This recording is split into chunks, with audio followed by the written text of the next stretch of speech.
Okay, well, welcome everybody to the talk that is competing with the DARPA AICC Challenge talk. First, I'll just say that if I was on the whatever judging committee or stuff for that, that's a super cool thing. If you are not run out of here or something like that to go to that talk, I don't mind. But this is all about how we can make academic institutions like universities do things that are better, that are more relevant, that are more real. And this is an effort that a bunch of folks at the Linux Foundation and a bunch of academics have participated in to try to make what we teach in the classroom more relevant and useful to students. So in practice, industry is out there, and they're out there like building the buildings. We're building, since we're at a CNCF event, we're building the infrastructure that's used to power the cloud. And from the OpenSSF side, we're doing the things that make things like the software supply chain and the rest of the software infrastructure we use much more secure and stable and reliable. That's really what industry and open source are focused on.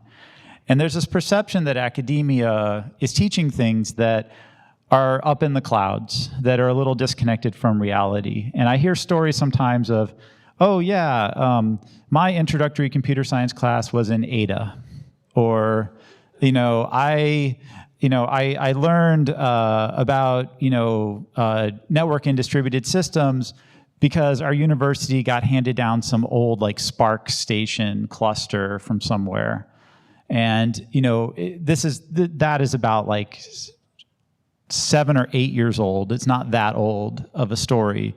And the Ada is more recent than that. So these things happen, especially in pockets of schools. It's not every school, but I would certainly say that the latest advances that are going into things like Kubernetes and are going into the tooling and infrastructure and frameworks that we use are often not reflected very well in what's actually being taught. And I think that's a real problem.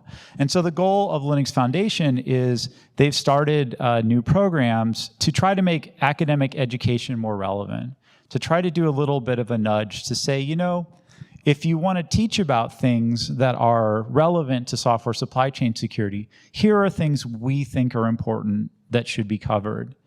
Here are types of hands-on exercises and so on you should be doing. If you're teaching about cloud, here are the types of things that we think are important and relevant to this.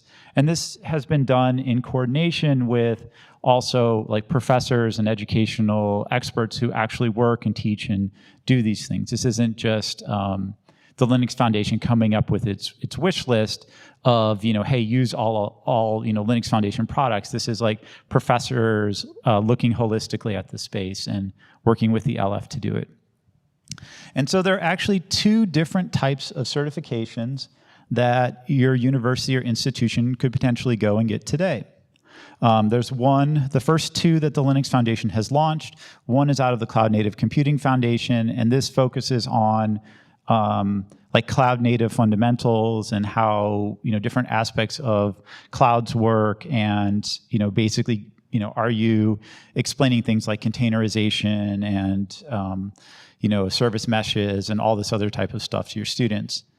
And the second one is focused, it's out of the OpenSSF, and it's focused on software supply chain security and like secure practices, so evaluation of code, things like setting like secure Git policies and secure ways of doing software updates or managing software over its life cycle, dealing with vulnerabilities. All of these types of topics are discussed and covered in detail there.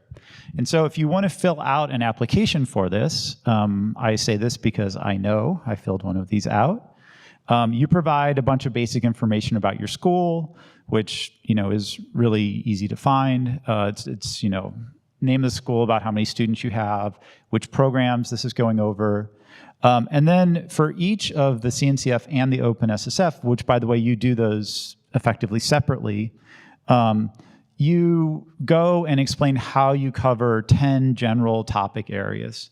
These are like the technical things that should be covered, that the LF and the academic folks who worked with them think should be covered as part of doing providing effective material to students and explaining the types of things that they need to understand to really be able to step out into the world and be ready to do relevant things while also covering important, like, pedagogical points that any computer science or computer science related program should be covering on those. And there's also a requirement to have some hands-on assignments on different topics. You don't have to have hands-on assignment on every topics. I believe both of the programs have a series of 4 areas where we would like you to have it. 2 of the 4 have a hands-on assignment, so the students can get some, can actually try things. And then you just get a letter from your dean, your department head, whoever is a person at the university who's a reasonable person to sign, just saying like, yep, we know this packet's going in, we think this is good. And a full packet is, I say, on the order of 7 to 10 pages. The one that I submitted was just over 7 pages. I could imagine that somebody would make a shorter one. I could also imagine you would put more detail in. And we were actually the first school to pass. Thank you, Crobe. We were the first school to pass the evaluation process. So we have the OpenSSF. At least we have passed through the review process. They need to make an announcement and do some other things, but we have the OpenSSF approval, which was once again not that onerous, not that difficult for us to do. Would encourage others that are potentially interested to take a look. So I figured I'd also mention some frequently asked questions, because I think that this might be the kinds of things that people would wonder about. So the answer is, first of all, do you just get told like pass, fail? And the answer is no. You actually get a lot of really detailed feedback. And this isn't meant to be something where it's like, you submit a paper to a conference and it's just like you make it or you don't.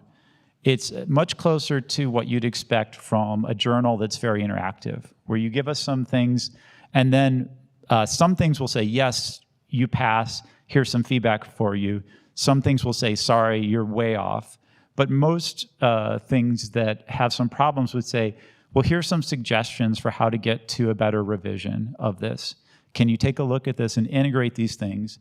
And then, like either resubmit your packet for this cycle or wait until next cycle, and we'll look at your packet again later.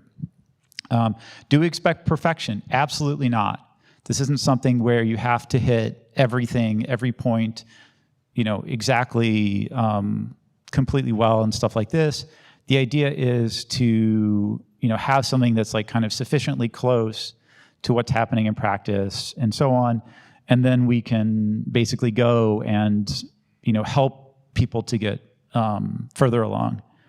And then another thing you might wonder is, like, what do we have to help you meet the standards? And both Dr. David Wheeler, PhD from George Mason, and also myself and also others in the community have made some materials available that you could look at as examples. Of course, you don't have to use anything. You do what you want, but it's a way of enabling you to go and see this is the type of thing that's being looked at. So to conclude, once again, here is the QR code for my slides. If there's anything you want to look up or do anything with, you can scan this, and this will take you to the slide deck, and then you can click on links and stuff like this. But I'd say, the Linux Foundation will help you get accredited. If you're doing the right types of things, it's relatively easy. If you need to maybe make some refinements and stuff, it will also help with this.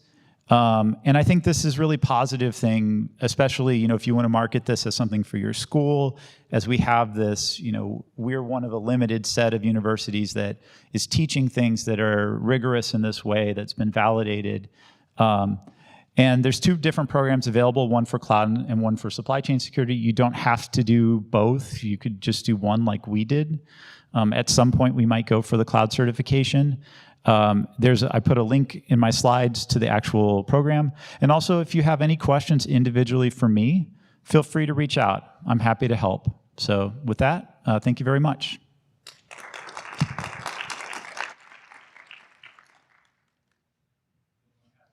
Question? Yeah.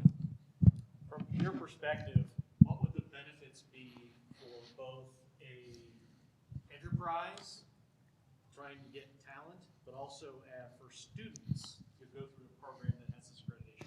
Yeah, so that's a great question. I'll repeat it for the recording. So what would the benefits be for like a company that's trying to hire people that have these skills and also students? And really, it's a bit, the companies know they're getting people that have certain baseline abilities. It's often very hard to tell that from a resume.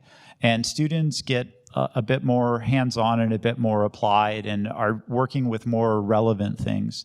I know as a professor, it's really hard for me to keep up with what industry needs all the time, especially in spaces like this that are moving so quickly. So this also becomes like a common focal point for, you know, us as academics to not have to keep reinventing everything all the time in a vacuum. We can kind of pull in and learn from each other and share things and circulate as well. So, and do I have time for more questions, or are you going to kick me? It's okay because I think there's a break now. So Lori, if you don't mind, go ahead. Feel free to ask. There's a mic there, or you can shout. Either one is fine. So you talked about sharing. So is there a mechanism for sharing? Like rather than say, oh, you need an exercise in something, they could say, Justin has something great.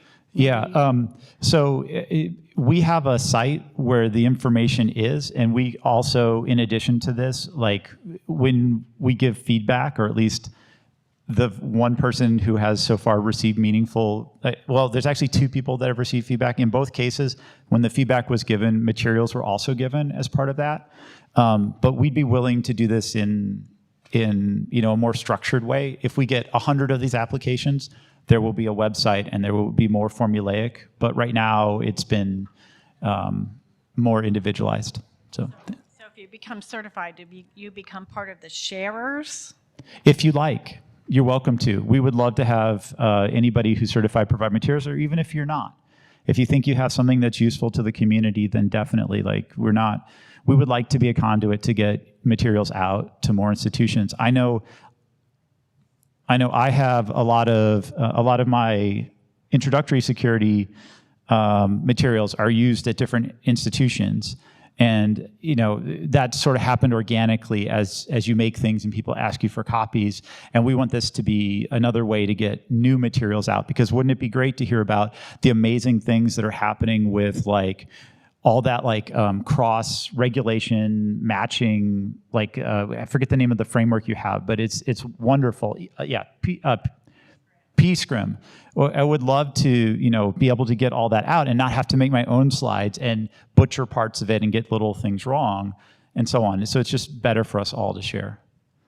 Yes? So what kind of practical activities are you implementing in the classroom with your students for part of the courses that are part of this certification?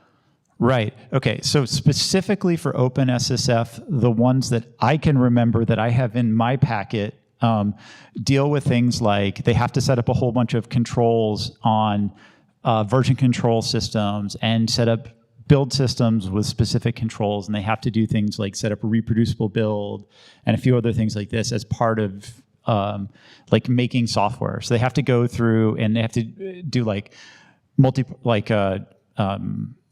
two-party code review, you know, before things get merged in, and they get a lot of hands-on experience with those types of things as they actually implement a monitor for SigStore is the assignment that I'm using currently in my thing. And so the kind of requirements are things like, you know, you need some hands-on with applying secure software supply chain best practices, and you need some kind of hands-on with, you know, doing secure builds or something like that. I forget what the exact requirements are, but those are the types of things that you would have is, you know, maybe a variant on the kinds of assignments that you would already be doing. Okay, anybody else have any last questions? Are you? I do a full OpenShift deployment, so they actually have to deploy various pieces inside OpenShift to do a whole data engineering deployment. But I'm more on the development side, yeah. not so much on the security side. So Langdon White at Boston University does a complete like OpenShift cloud deployment thing that is awesome, and we're looking forward to the whole. Yeah. I should just apply for data science. Yeah. You should. You should absolutely, everyone should apply. If you're just thinking about it, just start the conversation with us. It took me 2 to 3 hours to put the packet together, but I taught all the classes I needed to pull information from. If there were different faculty who taught different classes, then they would also, you would need to gather some stuff from them. But at least for the OpenSSF packet, since I teach all the software supply chain stuff at NYU, I could put it all together, right? So just it's something to consider. It's not a huge lift. It's not that difficult. Okay, all right. Thank you all very much.